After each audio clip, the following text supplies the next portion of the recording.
السلام علیکم ورحمۃ اللہ وبرکاتہ۔ نبی صلی اللہ علیہ وسلم نے قرآن مجید اذکار اور دعاؤں کے ساتھ دم کی اجازت دی ہے، بشرط یہ کہ اذکار میں شرک نہ ہو یا وہ ایسے کلام پر مشتمل نہ ہو جن کا مفہوم واضح نہ ہو، کیونکہ عوف بن مالک رضی اللہ عنہ سے مروی ہے کہ ہم زمانہ جاہلیت میں دم کیا کرتے تھے، اور اس بارے میں جب ہم نے نبی صلی اللہ علیہ وسلم سے پوچھا تو آپ نے فرمایا کہ میرے سامنے اپنے دم پیش کرو، دم میں کوئی حرج نہیں بشرط یہ کہ شرکیہ نہ ہو۔ اسی طرح کے دم کے بارے میں علماء کا اجماع ہے کہ یہ جائز ہے بشرط یہ کہ یہ عقیدہ رکھا جائے کہ اس میں تاثیر صرف اسی صورت میں ہے کہ جب اللہ تعالیٰ پیدا فرما دے۔ اسی طرح جسم کے کسی بھی عضو کے ساتھ باندھا جانے والا تعویذ اگر قرآن کے علاوہ کچھ اور ہو تو وہ حرام ہے بلکہ شرک ہے۔ حضرت عمران بن حسین رضی اللہ عنہ سے مروی ہے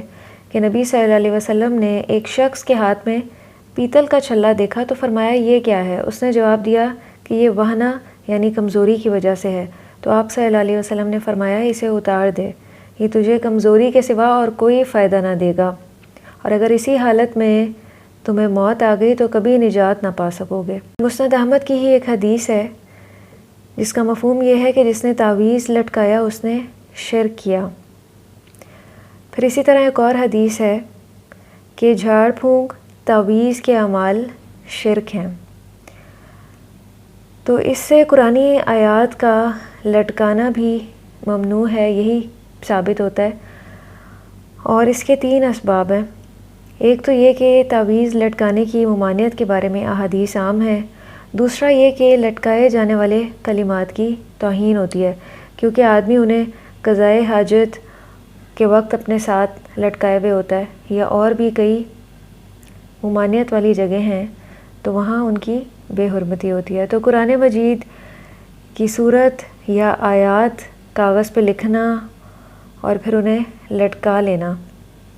اس کی ممانعت ہے۔ جو عمل نبی صلی اللہ علیہ وسلم نے اور آپ کے بعد صحابہ کرام نے